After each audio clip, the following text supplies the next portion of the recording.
Hello students, मैं आपका स्वागत करता हूं अमेजिंग प्लेटफॉर्म ऑफ शायांस इंटेलीबोर्ड पर, जिसमें सुनी जाती है स्टूडेंट्स की पुकार, जिसमें आपको सारे सब्जेक्ट की वीवीआई पीवाईक्यूज कराई जाएंगी। आज से मैं एक नई पीवाईक्यू सीरीज स्टार्ट करने जा रहा हूं। आज मैं लेकर आया हूं इस सीरीज में बायो की पहली चैप्टर यानी लाइफ प्रोसेस। पहली चैप्टर का नाम है जैव प्रक्रम। आज मैं टोटल 25 पीवाईक्यूज लेके आया हूँ, जो कि बोर्ड्स के पॉइंट ऑफ व्यू से काफ़ी वीवीआई हैं। मेक श्योर कि आप सारे के सारे आंसर को अटेम्प्ट करेंगे। अपने स्कोर को कमेंट में भी ज़रूर बताइएगा। और मैं इस सेशन की पीडीएफ टेलीग्राम चैनल पर अपलोड कर दूंगा। तो आप लोग के डिस्क्रिप्शन में लिंक है टेलीग्राम चैनल का, तो उसे क्लिक करके आप हमारे टेलीग्राम चैनल पर भी जुड़ सकते हैं। तो चलिए शुरू करते हैं आज के पीवाईक्यू सेशन को। तो पहला क्वेश्चन देखें हम लोग का। पहला क्वेश्चन क्या है? पहला क्वेश्चन है, उत्पाद किसमें पाया जाता है? And in which organism is pseudopodia found? Paramecium का। तो उससे पहले आप देख लीजिए कि ये जो क्वेश्चन है कि किस किस ईयर्स में आए हुए हैं। तो ये जो पीवाईक्यूज हैं, यहाँ पे आपको ईयर्स भी मेंशन किया हुआ है कि 2016 में ये क्वेश्चन आ चुका है। तो ये पीवाईक्यूज है, ऐसे ही कोई भी क्वेश्चन उठा के नहीं ले आए हो। तो आपके लिए बहुत ही हेल्पफुल होने वाली है ये सेशन, और काफ़ी ध्यान के साथ दें। और आप लोग कमेंट में ज़रूर बताइए कि आप लोगों ने कितना सही किया। तो पहले क्वेश्चन का आंसर क्या हुआ, जल्दी जल्दी जवाब दें। तो पहले क्वेश्चन में तो ऑप्शन क्या है? ऑप्शन नंबर 1 है paramecium. Paramecium. Option number B है यूग्लिना। ऑप्शन नंबर सी है अमीबा। और ऑप्शन नंबर डी है इनमें से कोई नहीं। तो पहले तो ये समझे कूटपाद है क्या। देखो, कूटपाद वैसी प्रक्रिया है जिसमें जिसमें अनाकार, यानी जिसका पहले सबसे पहले तो पैरामीशियम लेते हैं। तो पैरामीशियम और यूग्लिना, ये समय पैरामीशियम का आकार कुछ इस टाइप का होता है। तो इसमें कूटपात होता नहीं है। तो पैरामीशियम ऑप्शन नंबर ए तो पहले ही इलिमिनेट हो गया। और यूग्लिना में भी नहीं होता, क्योंकि यूग्लिना और पैरामीशियम दोनों ही में फ्लैजिला होता है। ओके, फ्लैजिला होता है। और option number C is our right answer, क्योंकि अमीबा में कूटपाद के द्वारा वो भोजन को ग्रहण करता है, भोजन को पकड़ता है। कूटपाद, देखो कूटपाद कैसे होता है। अमीबा का शेप कुछ इस प्रकार का होता है, ठीक है। या फिर उसका कुछ वो आकार नहीं होता, कोई एक शेप का अमीबा नहीं होता है वो कि। और एक चीज और जानो अमीबा के बारे में। अमीबा मृतजीवी पोषण में होता है। मृतजीवी पोषण, मृतजीवी पोषण में आता है। और ये कौन सा पोषण है, कौन सा पोषण के भाग में है? तो ये परपोषी है। ये क्या है? परपोषी है। परपोषी उसे कहते हैं जो स्वयं खाना ना बनाए, स्वयं भोजन का निर्माण ना करें। और देख लीजिए तो एक उत्पाद वैसा प्रक्रिया, देखिए उत्पाद यहाँ पे जैसे ये दोनों से खाना, यहाँ पे जैसे खाना है, खाद है, तो ये खाना इससे पकड़ता है। और ये इधर अपने केंद्रक के पास, ये इसका केंद्रक है, और इसके द्वारा खाना को ग्रहण करता है। यानी कूटपाद के द्वारा अमीबा भोजन को पकड़ता है। और पैरामीडियम और यूग्लिना में फ्लैजिला होता है। तो इसलिए सही उत्तर हमारा हो जाएगा ऑप्शन नंबर सी। चलिए अब चलते हैं क्वेश्चन नंबर 2 की ओर। क्वेश्चन नंबर 2 में है कि प्रकाश संश्लेषण कब होता है? देखिए, प्रकाश संश्लेषण और यानी फोटोसिंथेसिस अकर्स, यानी प्रकाश संश्लेषण कब होता है? प्रकाश संश्लेषण रात में होता है या दिन में होता है, या रात या दिन, रात दिन दोनों में, या फिर सुबह शाम दोनों में। तो सबसे पहले तो हम लोग ये समझेंगे प्रकाश संश्लेषण है क्या। तो प्रकाश संश्लेषण में देख लीजिए, प्रकाश यहाँ पे लाइट, यहाँ पर लाइट का यूज हो रहा है। और संश्लेषण मतलब होता है बनाना, यानी संश्लेषण, यानी आप सुने होंगे संश्लेषित, ये सब। तो संश्लेषण मतलब यानी प्रकाश के प्रेजेंस में, प्रकाश के प्रेजेंस में भोजन का बनाना, प्रकाश संश्लेषण अभिक्रिया कहलाती है। तो प्रकाश संश्लेषण में क्या होता है? फोटोसिंथेसिस में, फोटोसिंथेसिस सूर्य की प्रकाश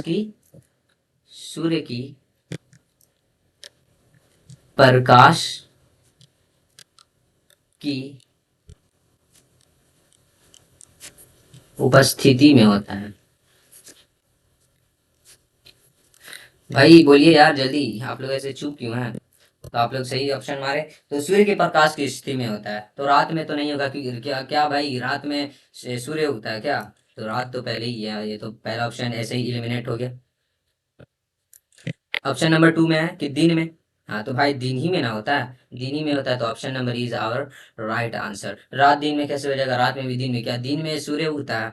नहीं उगता है, ना सुबह में ना शाम में, तो ये क्या हो जाएगा, सूर्य की उपस्थिति में होता है क्या, प्रकाश संश्लेषण, यानी भोजन बनाने की प्रक्रिया। और ये भोजन बनाने की प्रक्रिया कौन करता है, ये किस पोषण में आ गया, ये आ जाएगा स्वपोषी पोषण में, स्वपोषी पोषण में। तो और आप कमेंट में ज़रूर कमेंट करके बताएं कि मेरा जो मैं जो एक्सप्लेनेशन दे रहा हूँ आपको समझ में आ रहा है या नहीं। और चलते हैं अपने क्वेश्चन नंबर 3 की ओर, बिना वक्त बर्बाद किए हुए। तो चलिए क्वेश्चन नंबर 3 में बोल रहा है कि क्लोरोफिल का रंग है, यानी कलर ऑफ क्लोरोफिल इज, ये देखिए 2015 में भी आया, और ये जो क्वेश्चन है काफ़ी बार पूछे गए हैं। ये जो क्वेश्चन है काफ़ी बार पूछे गए हैं, सिर्फ 2015 ही में नहीं।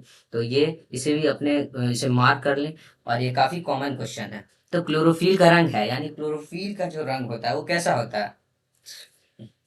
तो हाँ भाई बताइए यार, तो क्या होगा, हरा होता है, नीला होता है, लाल होता है, या सफेद होता है? अब देखिए क्लोरोफिल है क्या, सबसे पहले तो ये समझते हैं। क्लोरोफिल पत्तियों का भाग है, यानी पत्तियों में एक ऐसा भाग है जो कि सिर्फ ये जो क्लोरोफिल कहाँ पाया जाता है, पत्तियों में पाया जाता है। ये पत्तियों में, ये पत्ती है, जैसे पत्ती है, ये पत्तियों में पाया जाता है क्लोरोफिल, ठीक है, ओके। तो पत्तियों में क्लोरोफिल पाया जाता है, ये लाल और नीली रोशनी को ऑब्जॉर्व करता है, मालूम। ये सूर्य का जो किरण पड़ता है पत्तियों पर, सूर्य का जो किरण पड़ता है पत्तियों पर, ये और रेड और नीले रंग की जो रोशनी को क्या करता है, ऑब्जॉर्ब करता है, ठीक है, ओके। क्या आपको समझ में आ रही है ना? तो ये नीले और रेड रंग को क्या करता है, एब्जॉर्ब करता है, और हरी रोशनी को क्या कर देता है, रिफ्लेक्ट करता है। और जो रिफ्लेक्ट होगा, तो आप लोग फिजिक्स में भी जरूर पढ़े होंगे कि रिफ्लेक्शन के बारे में। जब वो रिफ्लेक्ट करता है यहाँ से, मान लीजिए ये सूर्य की रोशनी आ रही है, यहाँ से आया, ये रिफ्लेक्ट किया, तो यहाँ पर हमारे आंख में पड़ती है, इसीलिए हम लोग को हरा रंग प्रतीत होता है। तो क्या उसका ऑप्शन नंबर ए हो जाएगा, नीला तो होगा नहीं, क्योंकि नीला और रेड जो आता है ये एब्जॉर्ब करती है, और एब्जॉर्ब करके जो दोबारा जो परावर्तित करती है, जो निकलती है रोशनी, वो ग्रीन में निकलती है, तो वो ऑप्शन नंबर ए हो जाएगा। उम्मीद हो कि आप लोगों को ये मेरा एक्सप्लेनेशन समझ में आ रहा होगा। चलते हैं ऑप्शन नंबर क्वेश्चन नंबर 4 की ओर। क्वेश्चन नंबर 4 में है कि रक्त में आयरन की कमी से कौन सा रोग होता है, यानी disease caused bye iron deficiency. तो यहाँ पे देख लीजिए, यहाँ पे टिक मारा हुआ है, लेकिन आप लोग ने, तो पहले मैं समझा देता हूँ, एक्सप्लेन कर देता हूँ यहाँ पर आपको। रक्त में आयरन की कमी से कौन सा रोग होता है? सबसे पहली बात, रक्त में, रक्त यानी आरबीसी, रेड ब्लड सेल।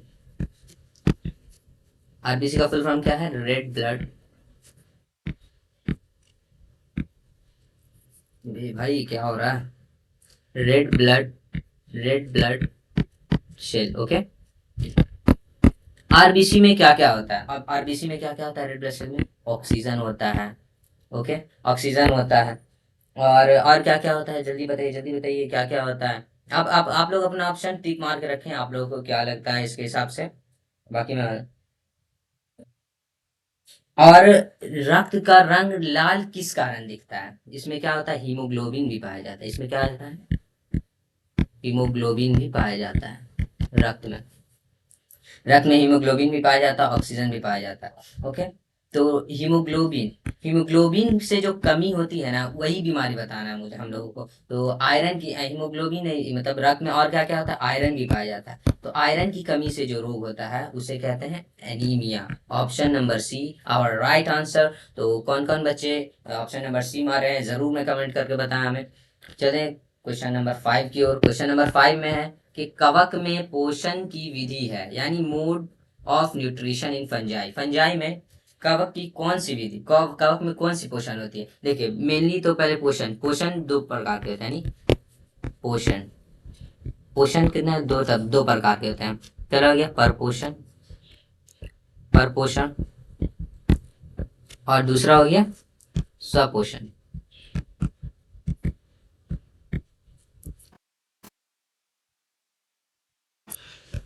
स्वपोषण, ठीक है।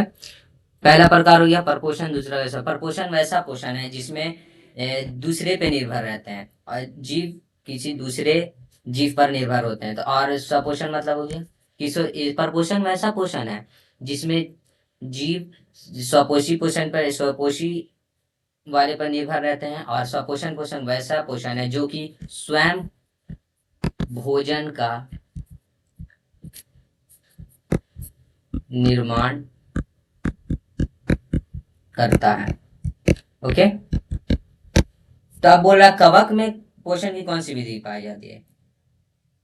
तो ऑप्शन नंबर ए में क्या है? स्वपोषी। स्वपोषी तो नहीं पाई जाएगी भाई, ये तो स्वयं तो खाना बनाता नहीं है।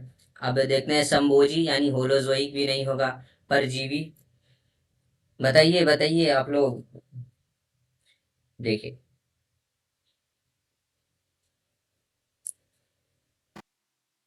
तो इसमें परजीवी भी नहीं होगा, क्योंकि और इसका हो जाएगा ऑप्शन नंबर बी मृतजीवी। ये मृतजीवी किसका पार्ट है, कौन से पोषण का पार्ट है? तो ये मृतजीवी जो है परपोषी पोषण का पार्ट है।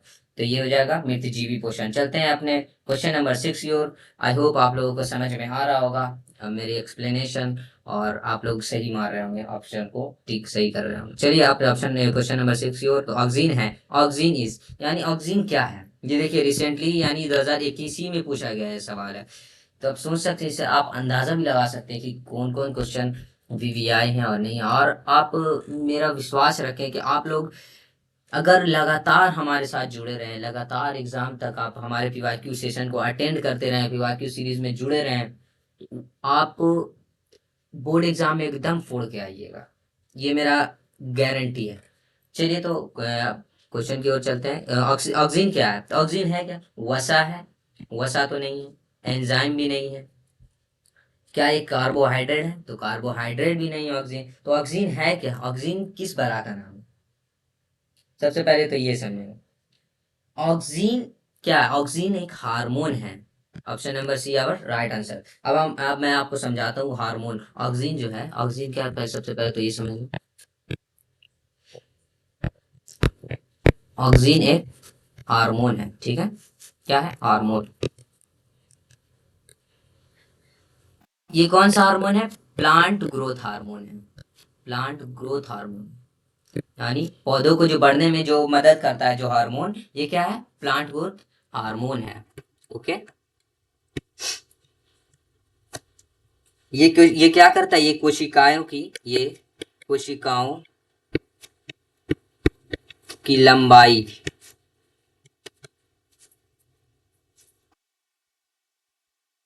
बढ़ाने में मदद करती है। ओके, आई होप आपको समझ में आ रहा होगा कि ऑक्सीजन है क्या। आपको कंफर्म हो गया होगा कि ऑक्सीजन है क्या। ऑक्सीजन हार्मोन है जो कि प्लांट ग्रोथ हार्मोन है। ये किससे? प्लांट ग्रोथ हार्मोन है जो कि कोशिकाओं की लंबाई बढ़ाने में मदद करती है। ओके, तो option number C our right answer. तो चलते हैं अपने क्वेश्चन नंबर 7 की ओर। क्वेश्चन नंबर 7 में है कि मनुष्य के में वृक्क संबंधित है। In human kidney is related to. ये भी 2013 का सवाल है। तो चलिए आप लोग जरूर करिए क्वेश्चन को, बताइए। मैं आप लोगों को यहाँ पे देखिए गाइस, यहाँ पे देखिए क्या कचड़ा हुआ हुआ है।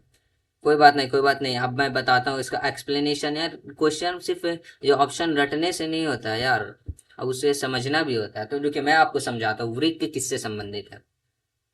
वृक्क, तो यहाँ पे तो ऑप्शन आप लोग को दिखेगी कि ऑप्शन नंबर सी तो राइट आंसर होगा। लेकिन वृक्क, वृक्क किससे, तो वृक्क है किससे रिलेटेड? वृक्क रिलेटेड है, यानी वृक्क को क्या कहते हैं? किडनी। इंग्लिश में क्या कहते हैं? किडनी कहते हैं। जाहिर सा बात है भाई, थोड़ा मोड़ा मुझे भी अंग्रेजी आती है, समझ लो थोड़ा। तो वृक्क का एक वृक्क किससे संबंधित है? तो उत्सर्जन से संबंधित है। ये क्या करता है? इसका मुख्य कार्य क्या है? जो इसका मुख्य कार्य क्या है? बताइए बताइए, जिसको जिसको मालूम है। यार मन में न रखिए यार, अपना कुछ बताया करिए यार आप लोग भी। तो इसका मुख्य कार्य क्या है, जल्दी बताइए। ये इसका मुख्य कार्य है यूरिया, ठीक है। यूरिया, सॉल्ट, टॉक्सिन्स, ये सबको क्या करना? बाहर निकालना। ओके, चलिए आप चलते हैं क्वेश्चन नंबर 8 की ओर। क्वेश्चन नंबर 8 में स्वपोषी पोषण के लिए आवश्यक है। फॉर ऑटोट्रोफिक न्यूट्रिशन तो स्वपोषी पोषण के लिए क्या आवश्यक है? देखिए, स्वपोषी पोषण वैसा पोषण को कहते हैं जो कि स्वयं स्वयं भोजन का निर्माण करता है। ओके, तो अब देखिए, जो खुद से भोजन बनाता है तो क्या आप प्रकाश संश्लेषण की विधि मैंने पीछे बताया आप लोग को, इसमें किस किस चीज की जरूरत होती है, तो वही यहाँ पर है कि देखिए, option number A CO2, option number B में है क्लोरोफिल, ऑप्शन नंबर सी में है सूर्य का प्रकाश, ऑप्शन नंबर डी में उपरोक्त सभी। तो देखिए, स्वपोषी पोषण के लिए तो सबसे पहले तो सनलाइट की आवश्यकता होती है, प्रकाश संश्लेषण के द्वारा होती है। तो प्रकाश संश्लेषण में अब देखिए, पत्तियों में क्या क्लोरोफिल पाया जाता है और CO2, और सुबह CO2 के बारे में एक खास इंफॉर्मेशन देनी है कि CO2 जो है जब सुबह में, यानी जब दिन में प्रकाश संश्लेषण की जो अभिक्रिया होती है उसके दौरान क्या ऑक्सीजन निकलता है और वातावरण से CO2 को ग्रहण करता है पौधा और ऑक्सीजन को क्या करता है, छोड़ता है। लेकिन रात में सिर्फ इसका इसका बस उल्टा प्रोसेस हो जाता है रात में, इसलिए पेड़ के नीचे नहीं सोना चाहिए, क्योंकि जो पौधा है या फिर पेड़ है वो कार्बन डाइऑक्साइड को निकालता है और ऑक्सीजन को ग्रहण करता है, इसीलिए option number D our right answer. चलते हैं अपने क्वेश्चन नंबर 9 की ओर। और एक चीज़ और गाइज, और आप लोग को हमारा PYQ सेशन अच्छा लग रहा है तो ज़रूर से ज़रूर लाइक करें और सब्सक्राइब ज़रूर करें। तो और अपने यार, हमारा ये नया नया चैनल है तो आप लोग सपोर्ट आप ही लोग ना करिएगा यार। आप लोग अगर सपोर्ट नहीं करिएगा तो फिर कैसे चलेगा? आप लोग हम लोग पुरजोश तरीके से सपोर्ट करें, अपने फ्रेंड्स को शेयर करें ज़रूर, और हमारे साथ तैयारी में लगे रहें। चलिए अपने क्वेश्चन की तरफ चलते हैं। अरे भाई, थोड़ा मोड़ा आप लोग भी सोचते होंगे ये भी कोई भीख मांगने का तरीका है। भाई, मांगना पड़ता है यार, क्या करूँ, आप ही लोग हो यार जो। चलो, तो प्रकाश संश्लेषण में ऑक्सीजन कहाँ से निकलता है? O2 in photosynthesis comes from. तो प्रकाश संश्लेषण में ऑक्सीजन कहाँ से निकलेगा बताइए? ऑप्शन नंबर ए में है जल, यानी वाटर, ऑप्शन नंबर बी में है CO2, ऑप्शन नंबर सी में है ग्लूकोज, और ऑप्शन नंबर डी में है लवण। तो बताइए, प्रकाश संश्लेषण में ऑक्सीजन कहाँ से निकलता है? तो option number A our right answer, क्योंकि H2O से निकलता है, ऐसा बात है। H2O से निकलता है ऑक्सीजन। H2O में क्या होता है कि ये जो ऑक्सीजन है ये टूट जाता है, इसको ऑक्सीजन का जो कण, और ऑक्सीजन, ये जो H2O है ये कहाँ पाया जाता है? ये मिट्टी में पाया जाता है, ये मिट्टी में रहता है। और आप परिवहन में आगे के चैप्टर में भी ज़रूर पढ़े होंगे, और उसका मैं जब PYQ लाऊंगा तो वो भी क्वेश्चन आपको देखने को मिलेंगे कि मिट्टी से पौधों तक, पौधों में जो वाहन करवाता है, मतलब परिवहन जो कराता है मिट्टी से वाटर को, यानी पानी को, कौन कराता है? तो इसका आंसर हो जाएगा जाइलम।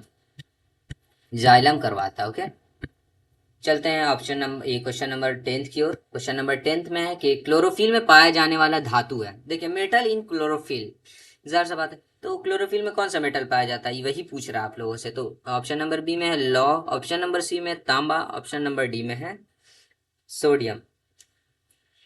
तो क्लोरोफिल में कौन सा धातु पाया जाता है? क्लोरोफिल में मैग्नीशियम धातु पाया जाता है। अब देखिए, मैं लौ तो पाया नहीं जाएगा। अब अच्छा, मैं यहाँ से आप लोगों को बताता हूँ।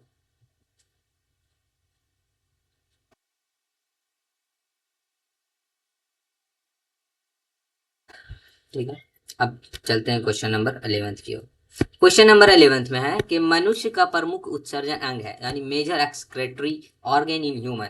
ह्यूमन में जो है से सबसे मुख्य पर उत्सर्जन अंग कौन सा होता है? रक्त है। रक्त तो भाई उत्सर्जन में भाग लेता है? नहीं लेता है रक्त, तो पहला ऑप्शन ऐसे ही एलिमिनेट हो गया। अब देखते हैं, श्वेत ग्रंथि, श्वेत ग्रंथि तो नहीं होगा, श्वेत ग्लैंड तो नहीं होगा। और अग्नाशय, अग्नाशय भी नहीं होगा, क्योंकि हमारे पाचन में हेल्पफुल होता है। और ऑप्शन नंबर सी में है वृक्क, किडनी, क्योंकि किडनी यूरिया का, ये इन सब चीज, यूरिया का हो गया, और जितने भी टॉक्सिन है, जितने भी जहरीले चीजें, सबका क्या करता है? उत्सर्जन करता है। सबको क्या कर देता है? उत्सर्जन, उत्सर्जित करता है, उत्सर्जित करता है। ओके, तो चलते हैं क्वेश्चन नंबर 12 की ओर। क्वेश्चन नंबर 12 में अमीबा भोजन कैसे पकड़ता है? हम्म तो ये तो सेम देखना है ना, क्वेश्चन को कैसे घुमा रहा है। अमीबा कैप्चर्स फूड बाय, ये देखिए 2019 का क्वेश्चन है, तो करिए इसको आप लोग। तो अमीबा भोजन कैसे पकड़ता है भाई? तो तो इसका ऑप्शन नंबर ए आंसर हो जाएगा कूटपात। कूटपात के बारे में मैं बता चुका हूँ, फिर से मैं बता दे रहा हूँ। हाँ,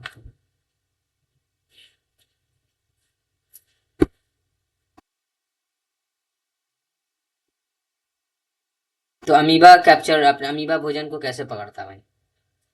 अमीबा भोजन को पकड़ता है कूटपात के द्वारा। ये जो आप लोगों को ये जो स्ट्रक्चर निकला है, ये दो ठो स्ट्रक्चर, यहाँ यहाँ पे जैसे भोजन है, तो भोजन पहले यहाँ था, फिर यहाँ, या इसके द्वारा ऐसे पकड़ता है, उसको अंदर की ओर लेता है और इसका पोषण होता है। ओके, चलते हैं क्वेश्चन नंबर 13 की ओर। क्वेश्चन नंबर 13 में कि मलेरिया का परजीवी है, यानी पैरासाइट ऑफ मलेरिया। मलेरिया का परजीवी क्या है? लेशमानिया है, ट्रिप ट्रिपेनोसोमा है, और अमीबा है, या फिर प्लाज्मोडियम है, क्या है? तो इसका सही आंसर हो जाएगा ऑप्शन नंबर ए, प्लाज्मोडियम। मलेरिया का परजीवी क्या है? प्लाज्मोडियम। मलेरिया का परजीवी क्या है? प्लाज्मोडियम। मलेरिया का कारण प्रोटोजोन पैरासाइट प्लाज्मोडियम है, जो कि किससे होता है, किससे फैलता है? अगर ये भी क्वेश्चन पूछेगा कि मलेरिया जो का परजीवी प्लाज्मोडियम किससे फैलता है, ये जो फैलता है, ये फैलता है फीमेल एनोफेलस से। फीमेल एनोफेलस यानी मादा मच्छर से या फैलता है। ओके, आई होप आप लोग को समझ में आ रहा होगा। अब देखिए भाई, पीठ वूठ सीधा करना है, तो ये भाई मैं समझा रहा हूँ इतना आप लोगों के लिए, इतना एक्सप्लेनेशन कर रहा हूँ यार, आप लोग भी समझो थोड़ा। तो आप लोग जरूर से जरूर वीडियो को शेयर करें। चलिए, क्वेश्चन नंबर 14 में है कि पूर्ण पाचन का स्थल, यानी साइट ऑफ कंप्लीट डाइजेशन, यानी देखिए पाचन की क्रिया कहाँ पे पूर्ण होती है? तो पूर्ण पाचन का स्थल कहाँ पे होता है? अमाशय में। अमाशय में नहीं होगा, पहले ऑप्शन ऐसे टर्मिनेट हो गया। यकृत में। बड़ी आंत में नहीं, तो ऑप्शन नंबर सी हो जाएगा, यानी छोटी आंत। हाँ, अब छोटी आंत के बारे में भी मैं कुछ आप लोग को इम्पोर्टेंट इन्फॉर्मेशन दे देता हूँ। छोटी आंत ये सिर्फ नाम से छोटी है, नाम इसका सिर्फ छोटी आंत, लेकिन इसकी जो लंबाई है बहुत होती है। इसकी लंबाई लगभग 6 से 6.25 मीटर होती है। 6.25 मीटर होती है इसकी लंबाई। ओके, लेकिन ये सबसे बड़ी, तो ये भी क्वेश्चन में आप लोगों से पूछेगा छोटी आंत की लंबाई कितनी होती है, तो छोटी आंत की लंबाई 6.25 मीटर होती है। चलते हैं अपने क्वेश्चन नंबर 15 की ओर। क्वेश्चन नंबर 15 में है कि खुला परिसंचरण तंत्र किसमें होता है, यानी ओपन सर्कुलेटरी सिस्टम इन। तो खुला परिसंचरण तंत्र किसमें होता है? मनुष्य में। तो मनुष्य में तो आप लोग कहाँ से लगता है कि खुला परिसंचरण तंत्र, यानी खुले तौर पे तो नहीं होता उसमें परिसंचरण। तो मछली में भी नहीं होता है, कॉकरोच में, और या मेढक में। जल्दी जल्दी बताइए, जल्दी बताइए, क्या हो जाएगा? ये तो आप लोग का यहाँ पे ऑप्शन नंबर सी हो जाएगा, कॉकरोच में। कॉकरोच में क्या होता है? खुला परिसंचरण तंत्र। कॉकरोच में फुल ओपन सर्कुलेटरी सिस्टम होता है, जहाँ क्या होता है, खून फ्रीली बॉडी कैविटी में घूमता है। ओके, और ये और पूछा जाएगा मनुष्य में कौन सा है? मनुष्य में हो गया बंद परिसंचरण तंत्र। मनुष्य में बंद परिसंचरण तंत्र।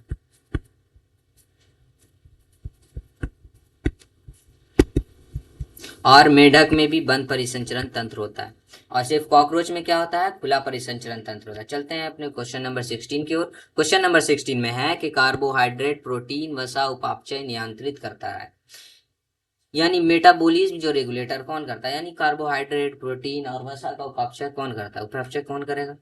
इंसुलिन करेगा, या फिर थायरोक्सिन करेगा, टेस्टोस्टेरोन करेगा, एस्ट्रोजन करेगा? इंसुलिन तो जैसा कि आप लोग को मालूम कि इंसुलिन अग्नाशय में रहता है। अग्नाशय में इंसुलिन पाया जाता है। ओके, और जो कि किसको नियंत्रण में रखता है? डायबिटीज। ठीक है, डायबिटीज को नियंत्रण में रखता है। टेस्टेस्टेरोन तो भाई ये तो समझ सकते हो भाई, ये चैप्टर भाई बच्चों का क्या बोलूं मैं।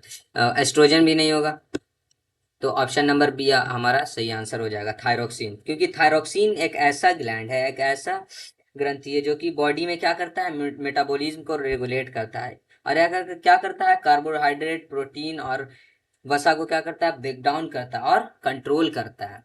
ये जो क्वेश्चन आप लोग का कंट्रोल एंड कोऑर्डिनेशन से है, यानी नियंत्रण एवं 7 में से ये क्वेश्चन है। चलिए क्वेश्चन नंबर 17। क्वेश्चन नंबर 17 में क्या कह रहा है देखते हैं। तो रक्त लाल क्यों होता है? रक्त लाल क्यों होता है? तो blood is red due to, लाल क्यों होता है, किसके कारण होता है लाल? तो मैं पहले इसका एक्सप्लेनेशन दे चुका हूँ इस रक्त के बारे में जब मैं बता रहा था। तो मैंने आपको कहा था भी कि इससे क्वेश्चन बन भी सकता है। तो देखिए यहाँ पे क्वेश्चन है भी कि रक्त लाल क्यों होता है। रक्त लाल हीमोग्लोबिन के कारण होता है। तो option number C our right answer. चलते हैं क्वेश्चन नंबर 18 की ओर। क्वेश्चन नंबर 18 में है पित्त रस कहाँ से स्रावित होता है? यानी bile is secreted by, bile मतलब होता है पित्त रस। पित्त रस कहाँ से मतलब स्रावित होता है? अग्नाशय से, यकृत से, छोटी आंत से या बड़ी आंत से? तो option number B our right answer, यानी यकृत से। यानी जो पित्त रस है कहाँ से? यकृत से। यकृत से सिक्रेट करता है, यकृत से स्रावित करता है। और गॉल ब्लैडर में कहाँ स्टोर कहाँ होता है? गॉल ब्लैडर में। और ये और क्या करता है? फैट को इम्पल्सिफाई, यानी उसको तोड़ता है फैट को। ठीक है, चलते हैं अपने क्वेश्चन नंबर 19 के। क्वेश्चन नंबर 19 में है कि नॉर्मल बीपी यानी सामान्य रक्तचाप कितना होता है? तो नॉर्मल बीपी यानी जो ब्लड प्रेशर है, नॉर्मल ब्लड प्रेशर वो होता है 120/80। अब मैं आपको बता दूं, ऑप्शन नंबर ए आंसर सही होगा। अब मैं इसका एक्सप्लेनेशन आपको बताता हूँ, इसके बारे में मैं बताता हूँ। जो ऊपर में जो होता है, ये ऊपर में होता है बट 80 के जो ऊपर में, ऊपर वाले 120/80 में जो 120 है, उसको कौन सा प्रेशर कहते हैं? इसको कहते हैं सिस्टोलिक प्रेशर। भाई ये सब इन्हीं छोटे छोटे चीजों से आप लोगों को एग्जाम में क्वेश्चन जरूर देखने को मिलेंगे, क्योंकि ये पीवाईक्यूज और बिहार बोर्ड 10 साल 5 साल के पीवाईक्यूज को रिपीट करते रहता है। तो ये आप लोग के लिए सफिशियंट है। और भी जितने भी पीवाईक्यू सीरीज आएंगे आप लोग देखते रहिएगा उसे। बाकी आप लोग की तैयारी एकदम चकाचक तरीके से होने वाली है। इसको और नीचे में जो कहते हैं इसको सिस्टोलिक प्रेशर कहते हैं, और नीचे वाले को क्या कहते हैं? डायस्टोलिक प्रेशर कहते हैं। ओके। और अब अगर इससे ज्यादा हो जाए, अगर सामान्य बीपी कितना है? इतना मतलब नॉर्मल है, इतना अपना 120/80। अगर इससे अगर ज्यादा हो जाए, अगर इससे ज्यादा हो जाए तो इसको क्या कहेंगे? हाई बीपी, यानी हाई बीपी कहेंगे इसको, हाई ब्लड प्रेशर कहेंगे। चलिए चलते हैं क्वेश्चन नंबर 20 की ओर। क्वेश्चन नंबर 20 में कह रहा है कि तंत्रिका तंतु की उत्पत्ति किससे होती है? यानी नर्वस टिश्यू जो है किससे डिराइव्ड होता है? नर्वस टिश्यू डिराइव्ड फ्रॉम, तो किससे डिराइव्ड होता है? एक्टोडर्म से, मेसोडर्म से, एंडोडर्म से या किसी से नहीं? तो तंत्रिका जो तंतु है वो किससे उत्पत्ति होता है, किससे डिराइव होता है? एक्टोडर्म से। एक्टोडर्म से कैसे होता है? क्योंकि जो नर्वस जो टिश्यू होता है उसका जो बाहरी परत होता है, नर्वस टिश्यू का बाहरी परत, एक्टोडर्म किससे? पहले तो एक्टोडर्म है क्या? एक्टोडर्म नर्वस टिश्यू, यानी ये जो तंत्रिका तंतु है, तंत्रिका तंतु का बाहरी परत, बाहरी परत से बनता है। भाई ये सब देखो, ये सब 2 नंबर के क्वेश्चन, यानी लघु तरीये में ये सब क्वेश्चन पूछ सकता है। तो देख लीजिए, तंत्रिका तंतु का बाहरी परत से, यानी तंत्रिका तंतु बाहरी परत से बनता, तंत्रिका तंतु के बाहरी परत से बनता है। क्या बनता है? एक्टोडर्म। ओके। और मीसोडर्म जो है, ये जो मीसोडर्म है और ये जो एंडोडर्म है, ये क्या है? तो मीसोडर्म क्या करता है? मसल और मसल के द्वारा बनता है, मसल से बनता है। और एंडोडर्म है जो किससे बनता है? गट लाइनिंग से बनता है। ठीक है, तो और ये सब चीजों को आप लोग जरूर पढ़ेंगे आगे में। यहाँ पे मैं आप लोग को शॉर्ट एक्सप्लेनेशन दे रहा हूँ, जितना मैं समझा सकूँ आप लोगों को। और यहाँ पे मैं पढ़ा नहीं रहा हूँ, तो थोड़ा इसको रिड्यूस करिएगा। लेकिन मैं आपको यहाँ पे शॉर्ट एक्सप्लेनेशन दे रहा हूँ ताकि आप लोगों को कम से कम चीजों में आपको चीज समझ में आ जाए बस। चलते हैं अपने क्वेश्चन नंबर 20 और 21 की ओर। तो वृक्क की रचनात्मक इकाई यानी स्ट्रक्चरल यूनिट ऑफ किडनी, देखिए यहाँ पे रिसेंटली में ये आया हुआ क्वेश्चन, यानी 2020 में। तो वृक्क की संरचनात्मक और क्रियात्मक इकाई बता किसे कहते हैं? पता है आप लोगों को? कोशिका को कहते हैं? नहीं। श्वसन अंग? नहीं, ये तो भाई अंग है, इसमें तो इकाई का स्ट्रक्चरल यूनिट है क्या इसमें? तो रक्त, रक्त भी नहीं होगा तो क्या होगा? नेफ्रॉन। अब मैं बता दूं नेफ्रॉन है क्या। नेफ्रॉन जो है, नेफ्रॉन हर वृक्क हमारे कितने? एक जोड़ा वृक्क होता है, एक जोड़ा वृक्क होता है, एक जोड़ा वृक्क होता है। और प्रत्येक वृक्क में 10 से 15 लाख, समझ रहे हो, 10 से 15 लाख नेफ्रॉन होते हैं। कितने नेफ्रॉन होते हैं? 10 से 15 लाख नेफ्रॉन होते हैं। ओके, चलते हैं अपने क्वेश्चन नंबर 22 की। क्वेश्चन नंबर 22 में है कि पत्तियों में गैस आदान प्रदान कहाँ होता है, यानी गैस एक्सचेंज इन लीफ। जल्दी बताइए गाइस, पत्तियों में गैस का आदान प्रदान कहाँ से होता है? एकदम फुल्ली एनर्जेटिक रही यार, एकदम। तो ये भी रिसेंटली में पूछा गया क्वेश्चन है, मतलब रिसेंटली तो नहीं, ये बोलेंगे मतलब 2018 का। हो सकता है कि ये भी आए, ये भी, मतलब मैं जितने भी कर रहा हूँ सब आपको वीवीआई पीवाईक्यूज ही करा रहा हूँ। तो पत्तियों में गैसों का आदान प्रदान किसके द्वारा होता है? शीरा के द्वारा था। भाई ये कहाँ है, शीरा उरा जोड़ दिया, परिवहन का भाग ला दिया यार। शीरा कैसे होगा? शीरा धमनी वगैरह तो हमारे शरीर में पाया जाता है ना। कोशिका क्या पत्तियों में, और पत्तियों में कोशिका पाई जाती है? नहीं पाई जाती ना। मध्य शिरा, ये तो भाई शिरा उरा तो ये सब तो ऐसे ही टर्मिनेट हो गया। और शिरा तो होगा क्या? Option number B our answer, यानी रंध्र, यानी अस्टोमाटा में होता है। पत्तियों में गैसों का आदान प्रदान कहाँ से होता है? रंध्र से होता है, यानी अस्टोमाटा से। चलते हैं अपने क्वेश्चन नंबर 23 में। क्वेश्चन नंबर 23 में स्वपोषी पोषण हेतु क्या आवश्यक, यानी फॉर ऑटोट्रोफिक न्यूट्रिशन क्या आवश्यक है, क्या जरूरी है स्वपोषी पोषण के लिए? तो इसका मैं फुल्ली एक्सप्लेनेशन पीछे प्रीवियस वाले क्वेश्चन में मैं करा चुका हूँ, जिसमें मैंने आपको प्रकाश संश्लेषण की अभिक्रिया बताई, और उसके बाद जो क्वेश्चन आया था उसमें था कि उसके लिए क्या क्या जरूरत है, जरूरी होता है। तो प्रकाश संश्लेषण में स्वकोषी पोषण के लिए प्रकाश संश्लेषण जरूरी है। प्रकाश संश्लेषण में कौन कौन किस चीज की जरूरत पड़ती है? तो जल की CO2 दोनों का होता है, क्लोरोफिल की भी जरूरत है, और सूर्य का प्रकाश के प्रेजेंस में ही ना होता है। तो ऑप्शन नंबर डी हो जाएगा आंसर। चलते हैं अपने question number 24, second last question है हमारा। तो इसमें क्या है, पायरुवेट का अपघटन कहाँ होता है, यानी पायरुवेट का विखंडन कहाँ होता है? Pyruvate break down occurs in कहाँ होता है? कोशिका द्रव में होता है, माइटोकॉन्ड्रिया में होता है, या हरित लवक में, या फिर केंद्रक में? किस में होता है? किस में होता है? बताओ बताओ यार। तो इसका ऑप्शन नंबर बी हो जाएगा सही आंसर, माइटोकॉन्ड्रिया में होता है। ठीक है, और माइटोकॉन्ड्रिया में होता है क्या? पायरुवेट का विखंडन। अविखंडन से होके क्या बनता है फिर? एटीपी। क्या बनता है? एटीपी। ठीक है, और क्या बनता है? एटीपी बनता है प्लस CO2 प्लस H2O। ये बनता है किससे? पायरुवेट के विखंडन के बाद। एटीपी का फुल फॉर्म क्या है? और 2024 में ये क्वेश्चन पूछा गया था कि एटीपी का फुल फॉर्म क्या है। तो एटीपी का फुल फॉर्म है एडिनोसाइन ट्राई फॉस्फेट।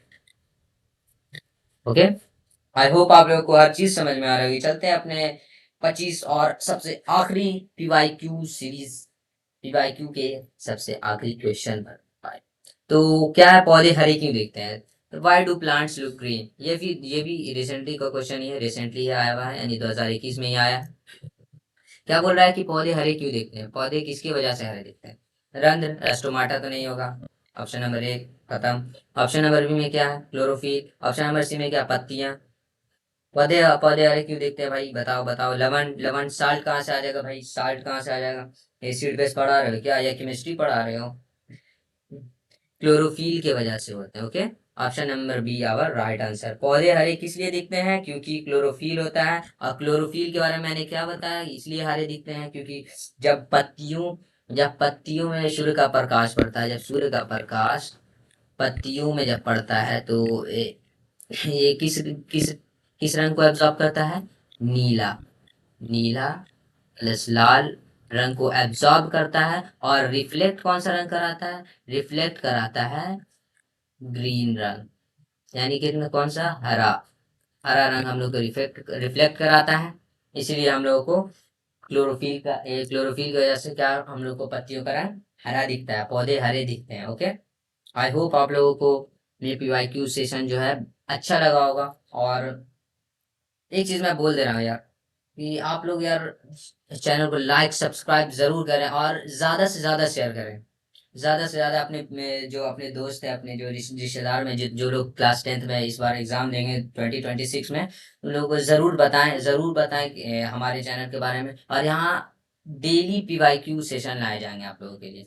यहाँ पीवाईक्यू किसके किसके लाए जाएंगे, जैसे बायो हो गया, फिजिक्स हो गया, मैथ हो गया, ओके। और पॉसिबल होगा तो मैं एसएसटी का भी लाऊंगा, एसएसटी का भी मैं आप लोगों के लिए लाऊंगा ज़रूर पीवाईक्यू सेशन, उसके लिए भी मैं अलग, और सबके लिए मैं अलग अलग प्लेलिस्ट बना रखे हैं। तो वहाँ से आप लोग आसानी से, आप लोग को वीडियो खोलने का झंझट भी नहीं है। तो आप लोग प्लेलिस्ट में जाएं, वहाँ पर मैथ का, बायो का, और आने वाले सेशन में मैं फिजिक्स का भी लाने वाला हूँ, केमिस्ट्री का भी लाने वाला हूँ। और आप लोग के, अगर आप लोग कहें तो मैं और सब जो आप लोगों को, अगर जिस चीज़ की आप लोगों को ज़रूरत हो, जिस चीज़ का, तो आप ज़रूर कमेंट करके बताएं। और किस चीज़ में मुझे इम्प्रूवमेंट करनी चाहिए तो आप ज़रूर बताएं। आई होप आप लोग को ये वाक्य सेशन अच्छा लगा होगा। तो ज़ोर शोर से आप तैयारी करते रहें। ठीक है, तो thank you so much. Bye. मिलते हैं नेक्स्ट वीडियो।